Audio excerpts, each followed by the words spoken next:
All right. Okay. Okay. See the slide. Okay. Okay.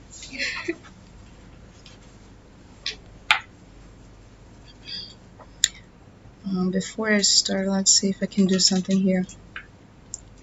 Okay.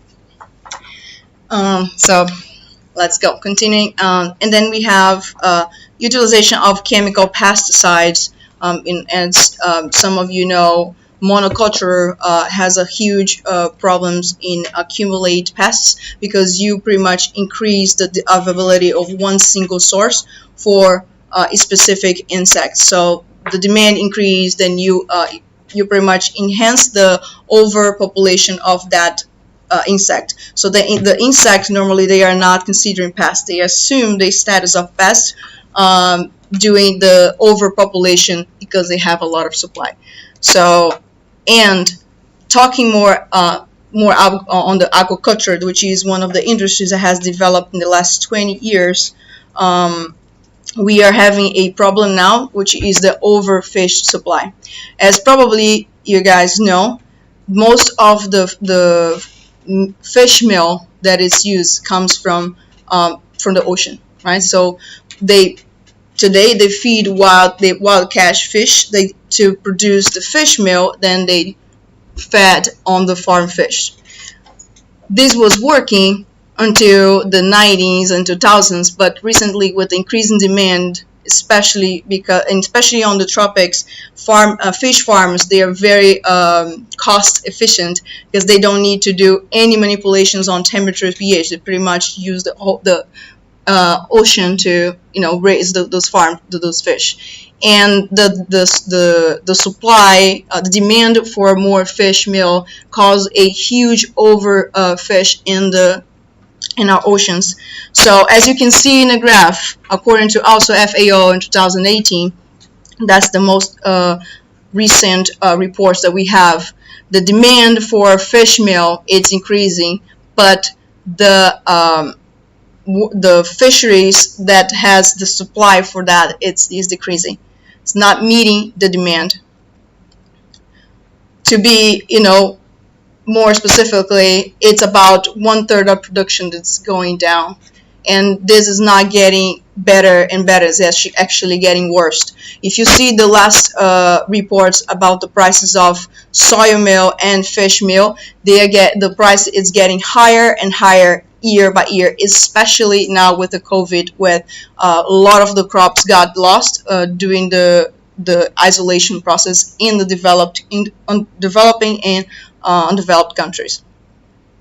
Well, you guys see these two pictures. These two species, they are broadly farmed. Actually, the two most farmed animals in the whole world. They have one similarity. Both of them love insects, and in fact, they feed upon insects when they are not in large facilities. So, for instance, free range chickens, they will hunt insects on the backyards. Same with fishes, they would do that in lakes and ponds. Moreover, research data has shown improving. This is like the two most well-known papers, but there is tons of research papers already published showing that insect meal not only match the same quality of crop meal, but actually can even improve the efficiency and productivity and meet the same standards for palatability as well. Well, it looks like the insect meal might be the answer for that the food industry looks for to reduce the supply and the demand to meet our increasing demands in food production for human consumption. Also, insect meal has meets one of the I would say most revolutionary ideas inside of the agriculture, which was vertical farming. Unfortunately, just now with the technology, vertical farming for crop harvest, it starts to growing, but it's still a very expensive technique. On the other hand, with insects, you can pretty much use the same ideas and with some integrations of IoT systems sensing and regulations of the temperature, you can utilize the spacing vertically, become in that way become more efficient in producing that feed that will feed our feed, right? And then, as I said, that I would mention right now, one of the most important points is the feed conversion rate. Insects has the lower feed conversion rate, so it makes the whole process extremely efficiency when compared with other process. And then this comes to the big guy of the today, which is the black soda fly. So the species there is a Meridian lucens. It's order Diptera, family Stratomyidae, suborder Brachyceta. So this is the all the nerd stuff about it, and entomology. So it is important to understand this from the phylogenetic aspects. I will not go inside of that. We can have another talk another time. Definitely, it's very important even for the industry perspective to understand how this species is evolving in artificial breeding. But today I want to focus more on the reproduction and the behavior of the fly. So this species is a great contention as feed, doing its nutritional value. It's rich in carbs, carbohydrates, protein, and fat. Not only rich on that, but also present a good ration, which normally it's about 30-40% protein carbs. So for the livestock, for the agriculture, it's extremely important because actually it's superior to the crop meals. Also, they have a great maximized food utilization. As I explained, insects, including the larvae phase, the immature phase of this insect, they have a great utilization of the amount of feed that you add by converting all of that in high quality food. And on top of that, they treat all the waste that comes from the livestock. So as I mentioned, the food production, especially cow production, has a huge negative input of manure, and that manure can also be treated by black soda flies. According with the European Union and FDA, we cannot use the larvae that was fed on waste like manure, only food grade waste. But we can definitely use them as ways of recycling and decrease the footprint from the livestock. So it's a different kinds of industry and it's a different kinds of way of using black soda fly.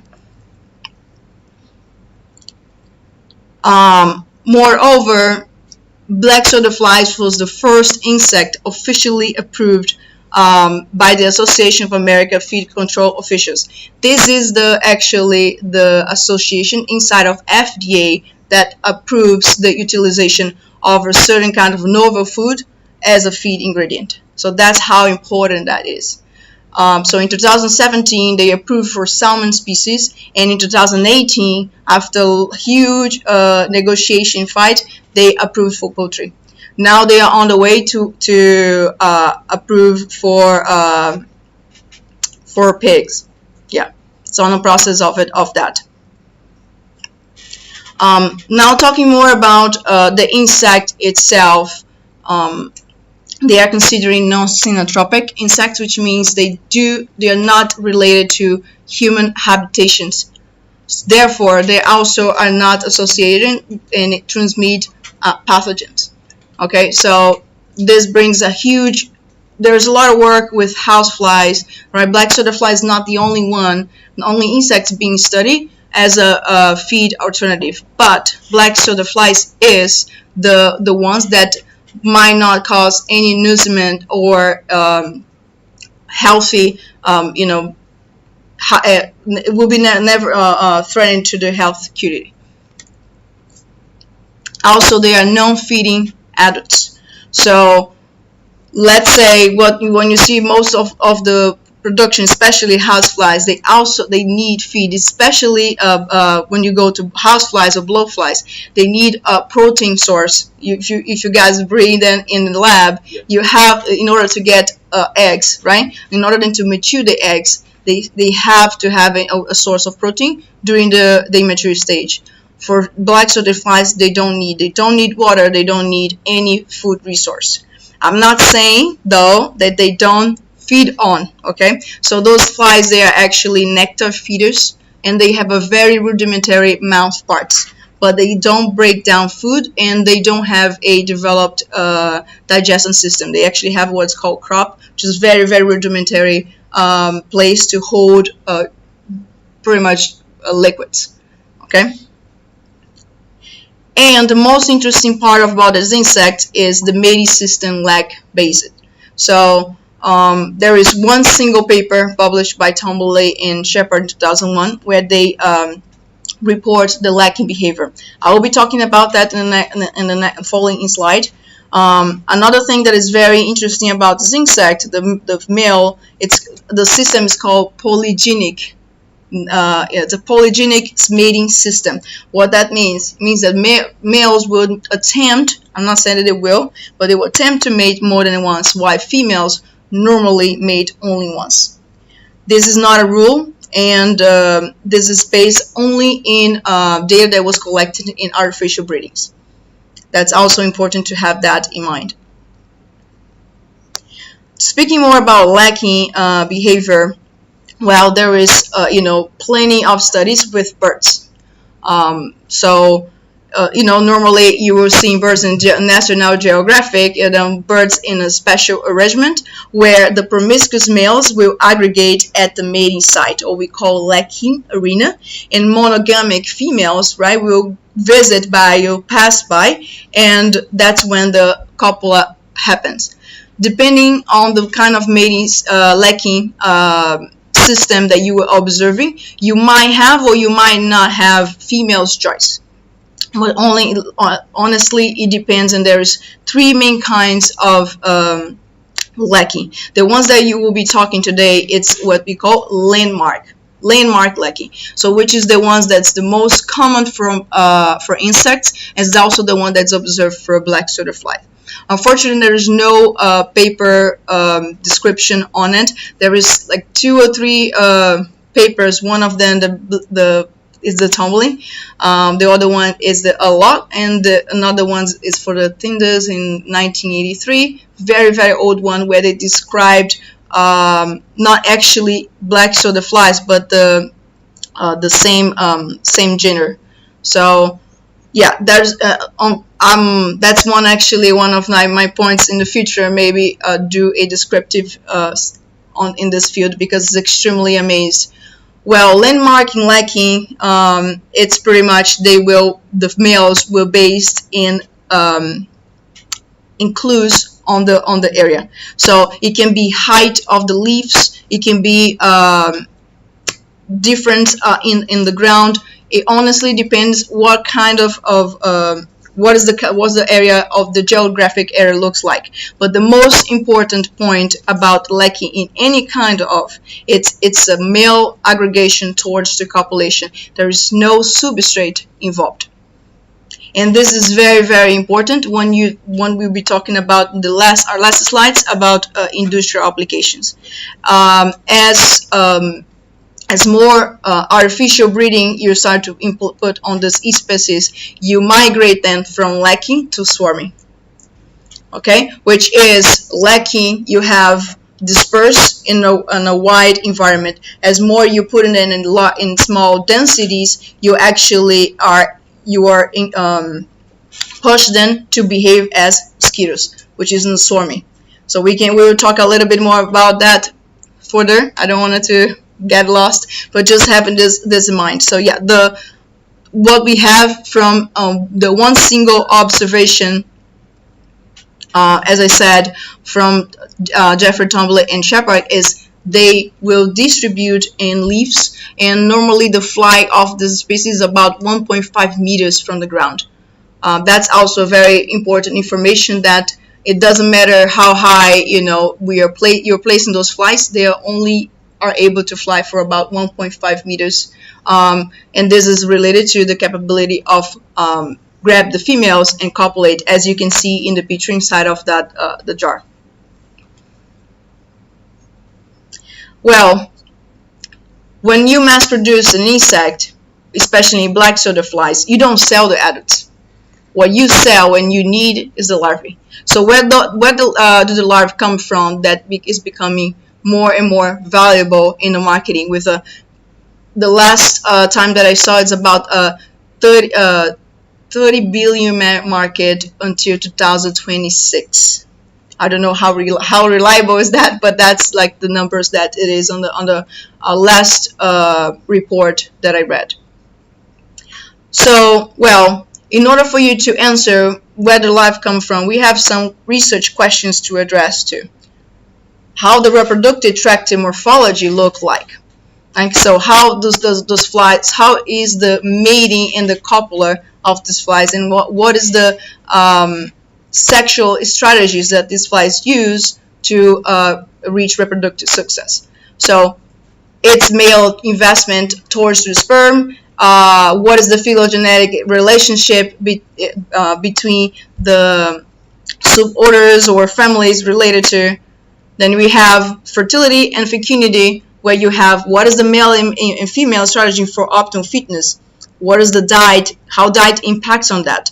What is the copula duration? How long those flies stay in copula, and how long is the time that's optimal for you to consider that your colony it will be successful or not? Then you have the factors that affect reproductive output, right? Temperature, relative humidity, light, which include visible and non-visible, diet for the immatures and adults. As I mentioned, they are nectar feeders, which means that there is probably 2 or 3 papers published so far showing different kinds of diets for females.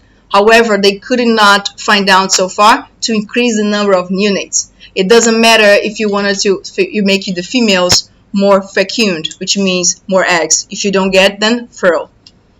So we'll be talking about that a little bit in the next slides. And then you have the age, right? What's the best age where the adults will be the most fittest? And then cage design in terms of height, shape. Those research questions, they're extremely important. Okay, so to optimize the biological parameters that will bring the automation for the industry. So as you can see, all the industries they are automated for mass production and to be able to produce in industrial scale. Well, today I will bring the research questions that I addressed during my PhD. Okay, so I will be talking about the morphology, reproductive morphology, and spermatogenesis. I will be talking about physiology with sperm viability on the different ages and temperatures. And I will be talking about also the thermal preference and molecular stress response under aging. And also I'll be talking about behavior with copula duration and result fertility and fecundity.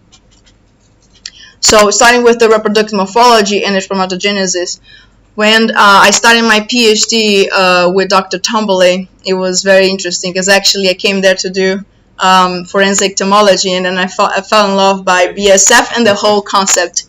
Jeez. Yeah, so there was no papers in anything about the reproductive morphology and spermatogenesis in BSF males.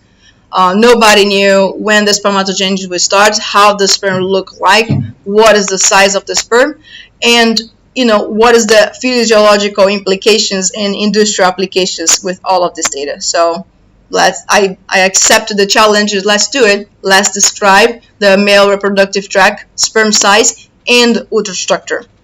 Also, I went beyond and I said, well, if I wanted to understand how the whole system works, I need to know what is the relationship between the sperm and the female's storage. because they have a very, very fine relationship, and helps you to understand the mating system. Is it polygamic or monogamic? And I was able to answer based on moving forward and studying the female sperm storage.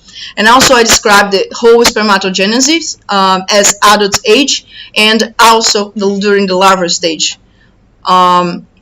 Later on, I find out that males was emerging with full capacity, so I went all the way to how the earliest stage of larvae that I could dissect.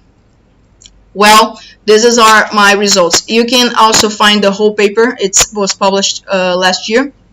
So this is the gross morphology of the fly. So you have a tubula, testicles, and two vesicles, and then you have the gonada and the adiagos of the fly. So very similar when you do comparisons. Very similar what you will find in Brachycera, and very interesting find is when you compare with actually other groups that are even more archaic than Brachycera. When going to the spermatogenesis, that's when actually I found things that was very, very interesting. So on the right, you see this is the zone how the spermatogenesis normally happens in Diptera. This is from fruit flies. Tons of working with that, and then you will find what is the zone of transformation, maturation, zone of growth, and germarium. So all the way on the top you have the germ cells, and all the way on the bottom that's when you have pretty much the mature spermatids, mature sperms. So yeah, this is like a general one but what I was finding that was very interesting is I could see that the spermatogenesis process that was happening there, it was very similar to what I was finding in most Brachycera's groups, which it was like the first description for this group, and put then in a better placement physiologically speaking.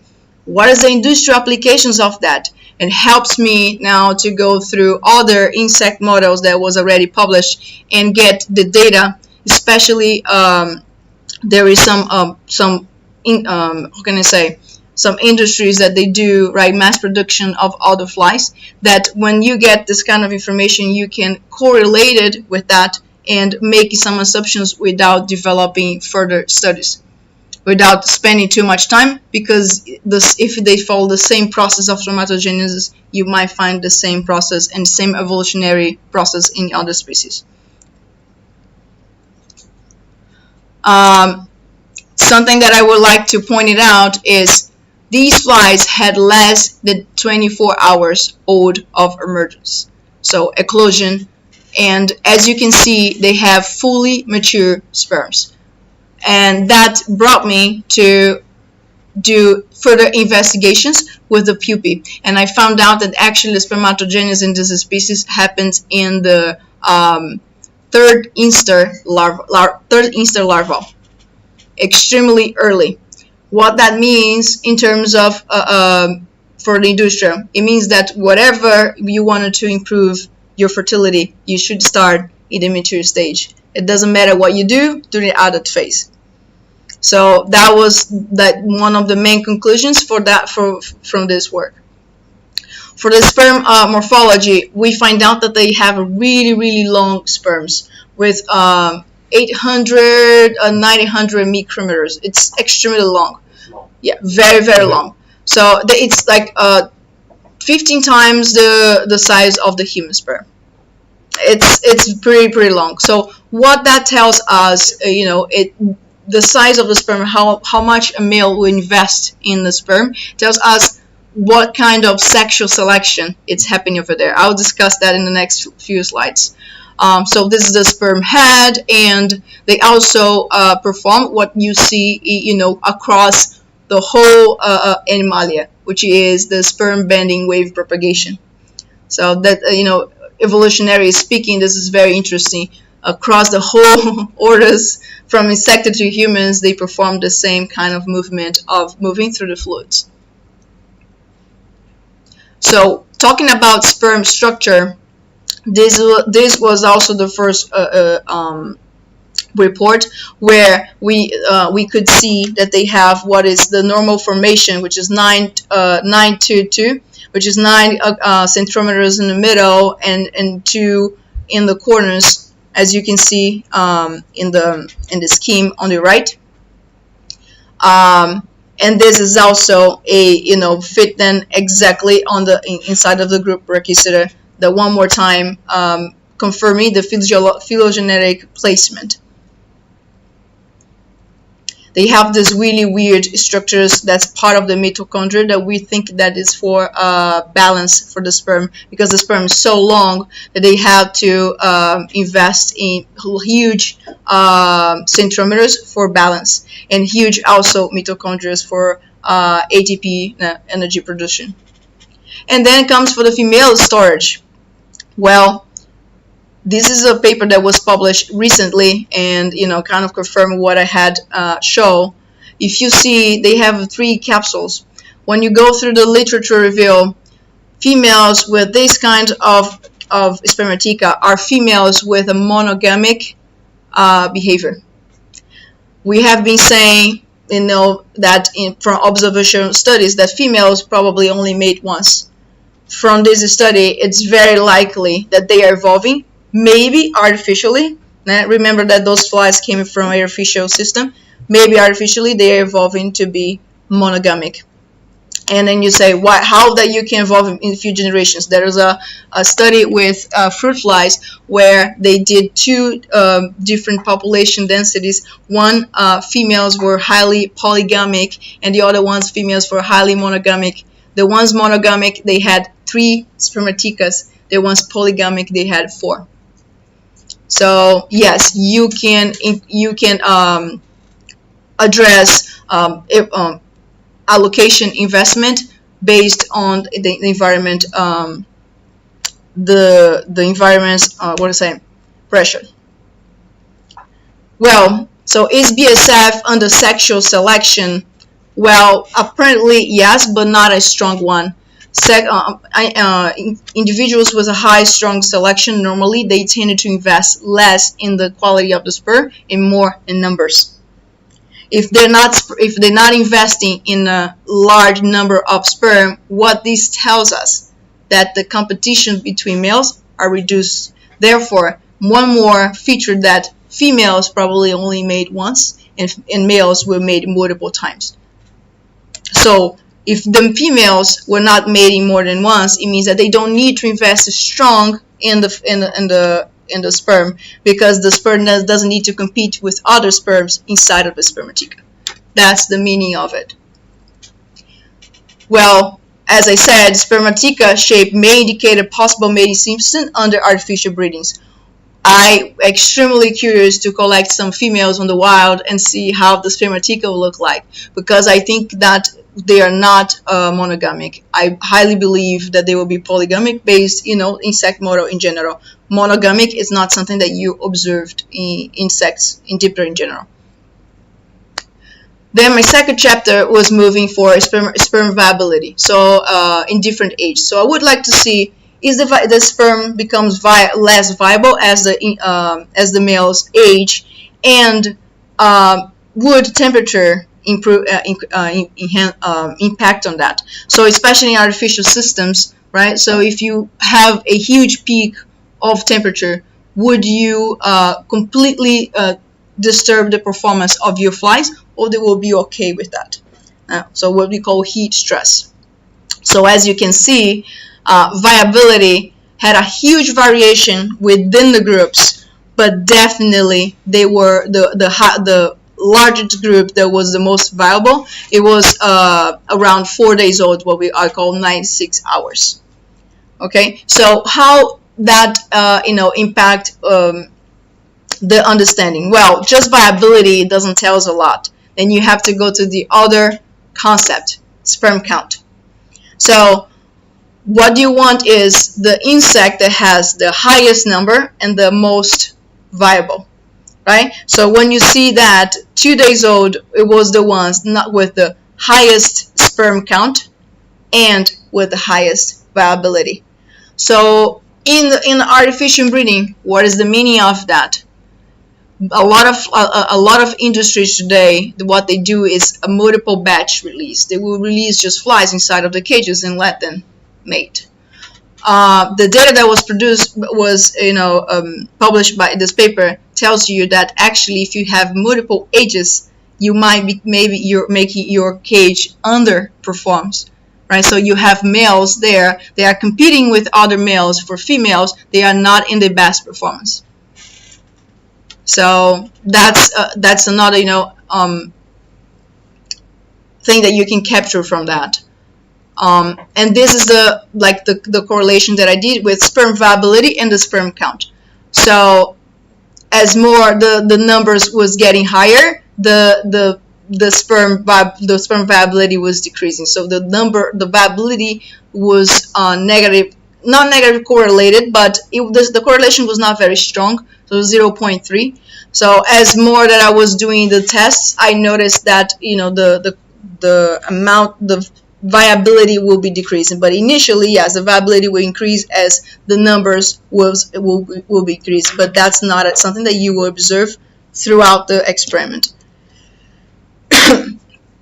So there is an optimum age for best male performance, and there might be a impact of temperature on fertility.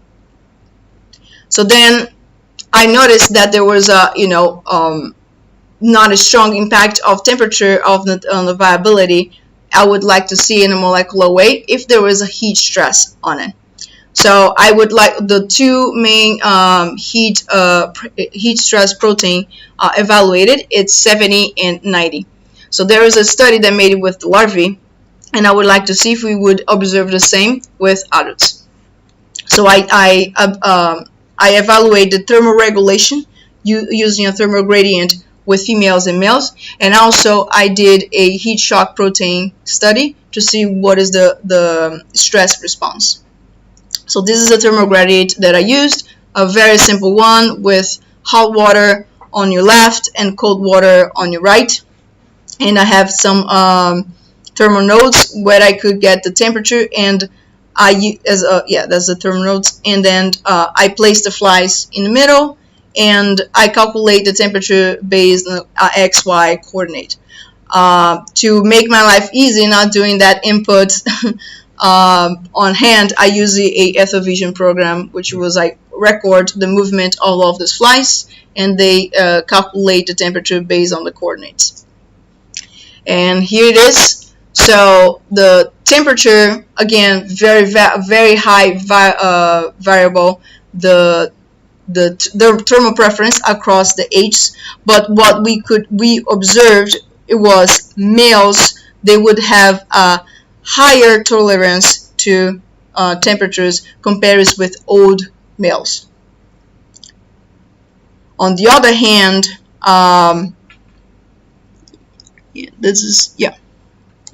on the other hand, females will have a lower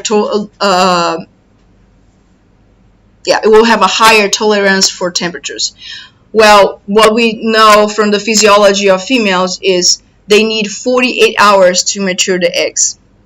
There's also a recent paper from Chia that they said that when females were placed in cold temperatures, they would tend to delay the maturation of the eggs. Therefore, they would be more prepared for higher temperatures compared with the males. Males normally they would have a large impact on the sperm, have a higher mortality of the sperm. They are more susceptible to heat stress. And I wanted to confirm that doing the heat shock proteins. So if you see, this is our males with 4 days old, and yeah, so this is the best graph. So if you can see, females on the bottom, they didn't show a huge expression of heat shock proteins in both 90 and 80. But when you see for males, especially the old ones at day 7, they were less and less adapted to high temperatures. By the way, I didn't use high temperatures. I didn't even use like extremes. I used between 27 and 33. So very normal, which is kind of normal from Malaysia. But the ones from breeding Texas, they start to show signs of stress. So following up for this work, who else is interesting, it will be the heat stress, the impact of extremes, such as 35, 36, 40. So this will be interesting data for quality control and mass production facilities. So at age 24 hours old, males and females, they have a distinct temperature, like thermal preference. And as I said, confirmed that females will have a preference for hot, warm temperatures, because as it is indicated, they have a behavior that's called xenogenetic females. They will born without eggs, mature eggs, and they will mature the eggs after they during the mature phase, which is totally different from adults. The adults, when they merge, they will merge with the sperms completely full load. So as males, yes, males, they will emerge with the they will emerge with the full load of sperm, and females will need 48 hours to mature those eggs. So one of the points about the work that I conducted with the thermal preference is they were kept in cages where they were prevented of sexual and visual contact. So when I did the thermal preference, I did made a mixed group.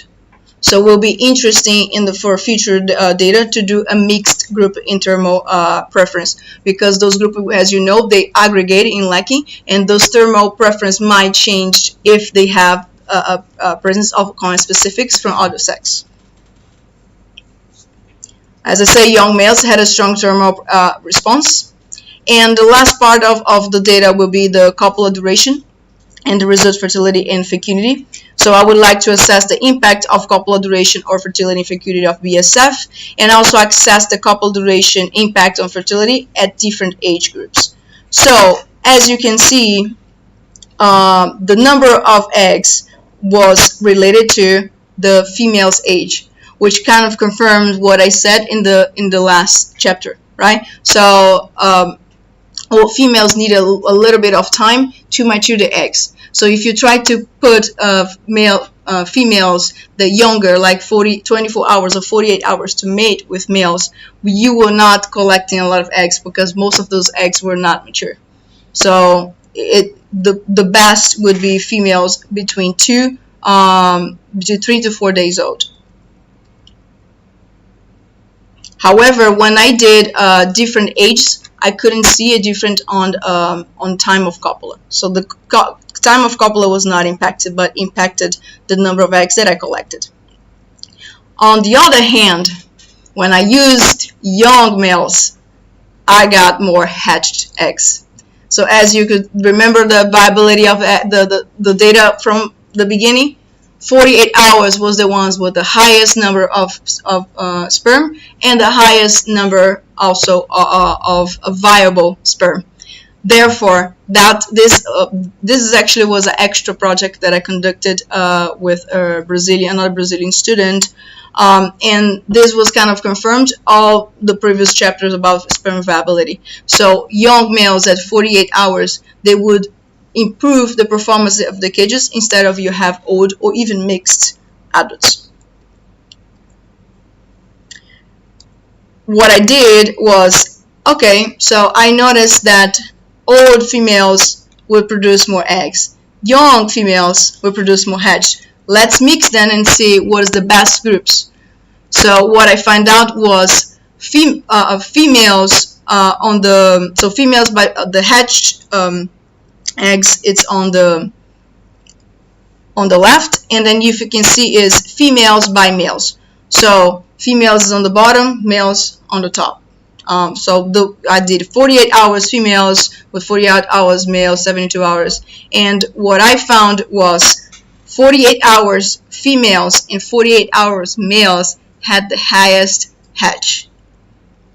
What this is actually very interesting. What this can tell you, adults that emerge at the same time, they have the highest performance. Therefore, if you place pupae and from different offsprings, and they hatch in different times, you will actually decrease the performance of your cage overall. If you add one single offspring, they will emerge at the same time. Therefore, all of them will have the same age, and they would perform the best. So, yeah, that was like one of the. We are actually in the process of publish this one. Hopefully soon it will be available for everyone to see the whole food data. So the main conclusions for it is, I believe that at least in artificial breedings, okay, I can't say for the species, but at least in artificial breedings, sperm competition is not taking place in the population, according with the data that I collect in a colony, highly breeding colony at Texas A&M. Yeah. Copula duration was not correlating with sperm competition. And males might regulate the sperm load based on females' age. So when I did young males and old females, what I noticed was the hatchability was lower, which means that males are regulating the load of sperm based on the quality of the female. Therefore, if you have old females in your colony, you will end up with low productivity. Another thing that it's also important is sperm depleted males will reduce the female reproductive output. Right? Old males, females were not denied to mating with those males, but what will happen is they will end up with less fertile eggs. So in summary, the reproductive morphology of the males indicates phylogenetic relationship with other Brachycera and Stratodemiophora groups.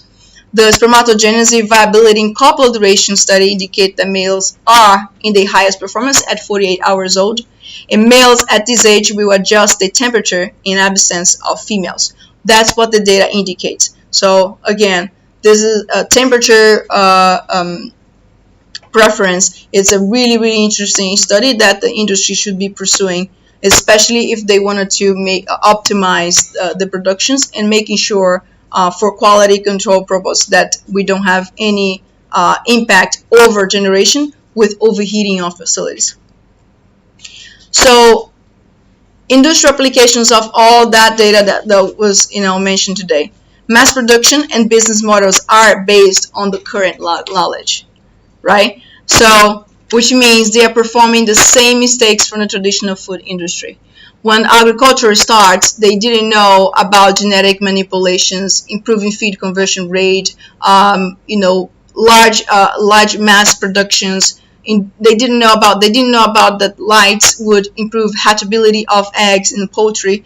A lot of the data that they didn't know, and today they are able to have an amazing feed conversion rate, especially for poultry, because of intensive research, right? So I see that from my perspective as a researcher that I see the BSF industry make, not sorry everybody, but I see they make kind of similar mistakes that the food industry, traditional food industry, made, which is not invest heavily in research development before try to scale up or try to improve. So this is also, all of this data is extremely important for risk assessment reports, optimal models, and automation procedures using accurate biological parameters.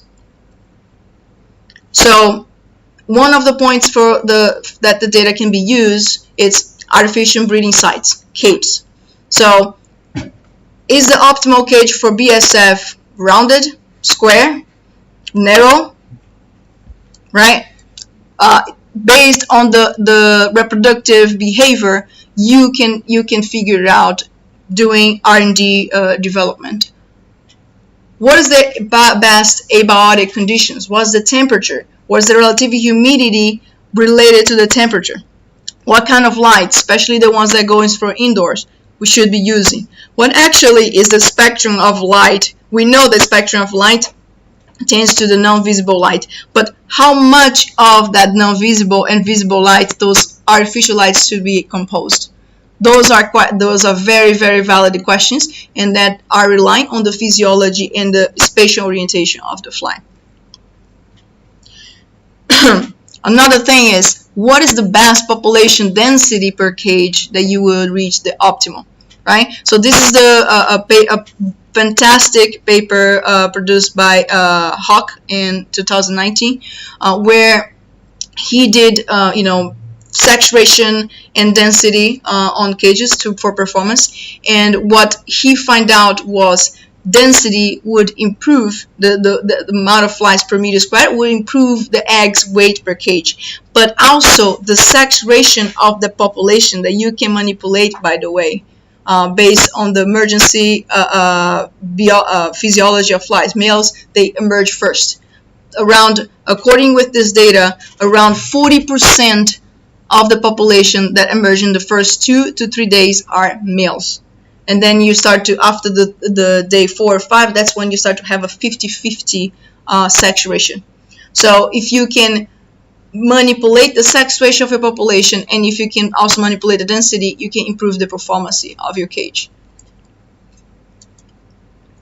So what is the further studies? Descriptive studies with wild population. I think start to know some people that are doing some academic research with our population, but unfortunately I haven't seen the data. I hope that one of you guys, or who else is listening to me on YouTube, gets the mission of using to study wild populations. We have to understand how those flies actually behave in the wild in order to optimize them in the factories, because all the data that we have available so far are coming from highly breeded flies. Sperm viability inside of female's reproductive tract. I tried, but I couldn't. Believe me, I tried, but for some reason the methods that I used, I could not extract viable sperm inside of the spermatheca. So that will be very interesting to see how much. So as you saw in the data, we got around 90% of viable sperm at 48 hours. However, that sperm goes through a long way until it reaches the eggs. It would be great to know how much it get lost, and how can we reduce this loss, right? Assess the impact of different formulations, macro, micro, and nutritional profiles, and what is the dependency on the fertility. As I mentioned, the sperm production happens during the larval stage. Therefore, whatever you wanted to do to manipulate, improve the fertility, you have to do during immature phase, not during the adult phase. And I would say multidisciplinary R&D team is fundamental, right? With instrumental experts for proper abiotic data collection and correlation with those abiotic parameters, such as larvae growth, pupa size, amount of eggs collected, amount of neonates collected. So yeah, this is my the nutritional technology team which I belong to. We have me as an expert in BSF, and we have Rafael as the expert at nutrition. So yeah, we are conducting really tons of data, and hopefully by the end of the year we are getting our factory full capacity in place in Nusajaya. Yeah, exactly. So the main conclusions, BSF could aid with the food availability, making the food more accessible by reducing the price, since the cost will be reduced, and improving the food utilization by get that waste stream, especially food grade waste, and bringing back to the system, as in the circular economy explains. Okay, so if we are able to make that this industry moving forward and actually become a mass facilities around the world, we will be able to meet the food security by 2050 and guarantee food for all the 10 billion humans in this planet. So with that, I would like to thank you, Dr. Tombly, my forever advisor, Flies, the flies lab, Juliana, which helped me with the work with copula duration, and F.U.N that helped me with the work with heat shock proteins. CAPS, which financed my PhD. It's the funding from Brazil, and Nutrition Technology, which company that I work currently. Thank you, and those are my contact emails in case of any questions. We have some questions left. Mm-hmm.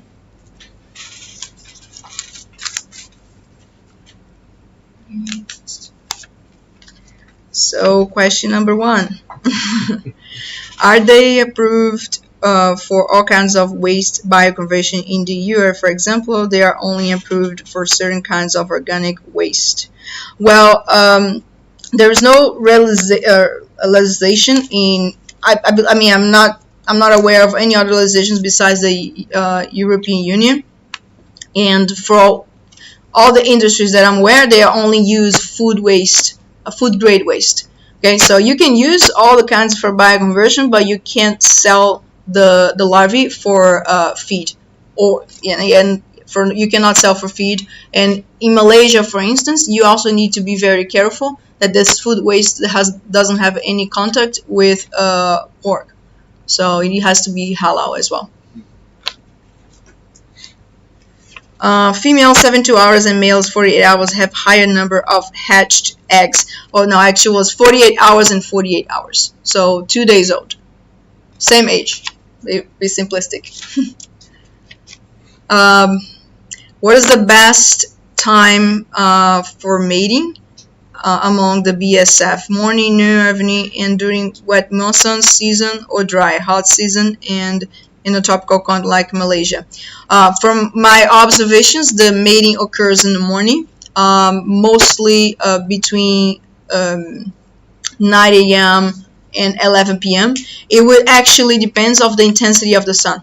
So as hotter it's getting, right, and especially here it's very humid, then it gets harder for the flies to actually flying around. They are very small, and so it's really hard for them to keep the cooling them off when it's getting hotter during the day. So what I observe is they were mating around here 8:30 and between 8:30 to 9-10 a.m. and they will come back to mating in the afternoon as well. Yeah. So and the other one will be to BSF morning by and during the wet seasons or dry. Well, I never saw a dry season in Malaysia. I'm here for a year. I don't know where you're from. I never experienced a dry place in Malaysia. But based on the data that is available, the best optimal relative humidity for flights about 70 to 75. Honestly, this is for those data are all of them were produced in temperate zones. I would love to see more data with proper data collection, abiotic data collection from here. Maybe the relative humidity doesn't need to be that high if the temperatures here are very high. So, but that's something that we have to do for the investigation.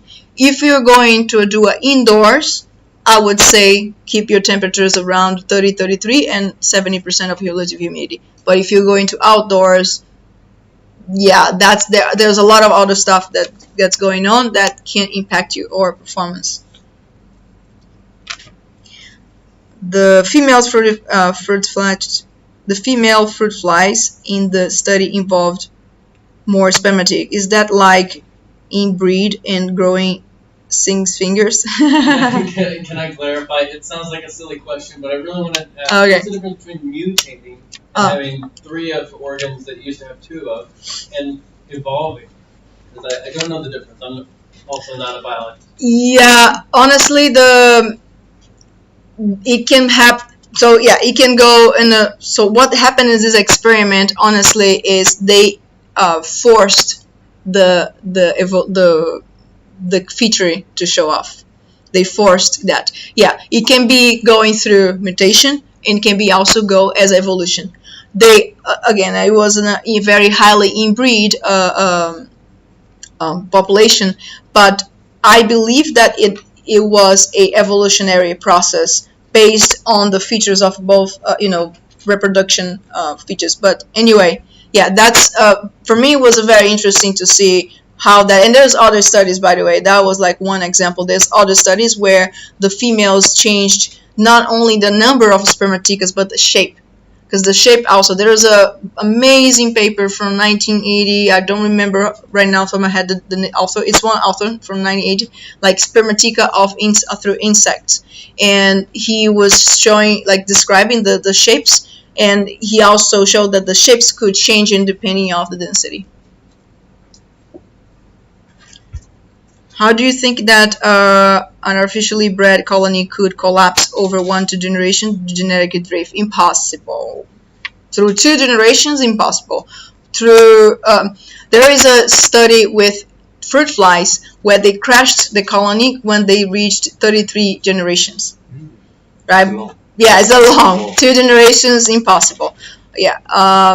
By the way, genetic drift is something that's really, really, really, really hard for you to have to happen.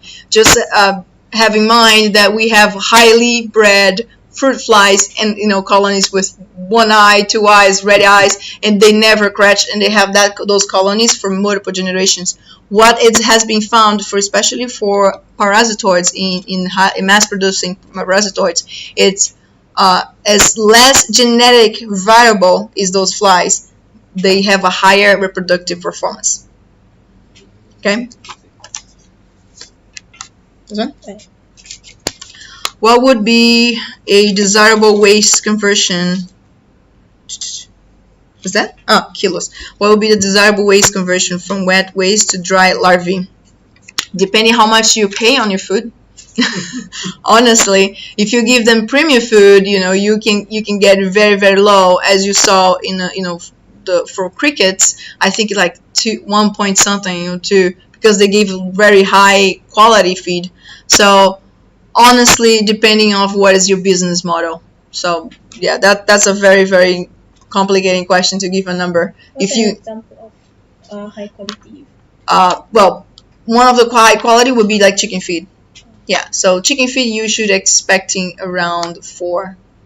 Yeah, 4 conversion rate is excellent, right? For because it's not ideal for BSF, but they have a really, really great. But the cost adds up. So it honestly depends how much you're willing to pay for your substrate, for your diet, and then see those results. Are you able to differentiate male and female at larvae pupae stage, since spermatogenesis started early as 3rd instar larvae? Yes. One way of you doing that, it's open and then, and just, yeah. So what I did is I opened then like 30, 40, and every time that I found the testicles, that's why I could not go in below 3rd instar. Because I could not, that was the point where I could not see anything else. So yeah, I was open multiple larvae, and for the ones that they're getting close to the 6th instar, the ones that was leaving the substrate first, I knew that they were male for sure. But for the very, very early larval stage, I just opened it. Do you have ideas on how sperm viability might be improved in the larval stage? Well, if you go to food, for the food industry, there are certain amino acids, especially non-essential amino acids, that could trigger sperm viability. I saw studies with glutamine, and I saw studies with what's the name of, I forgot now the name of the amino acid on top of my head. But yeah, I would say essentially do micronutrients at the beginning, and then you go over macronutrients. If you're thinking about sperm, it's base protein. So if you want a protein, you should give the monoblocks, which is essential and non-essential amino acids. Mostly they are related with protein formation. That's all. Okay. Okay. So thank you, Dr. Lin, for the answers, and thank you for those in YouTube viewers who ask questions. And I know there are some of the questions that we cannot take, but we will compile them and send it to Dr. Lini later. and maybe send it back to the viewers in PDF. So I guess that is all the time that we have. Thank you again for the participation and hope to see everyone again in future. So stay safe. I'm ending the YouTube stream now.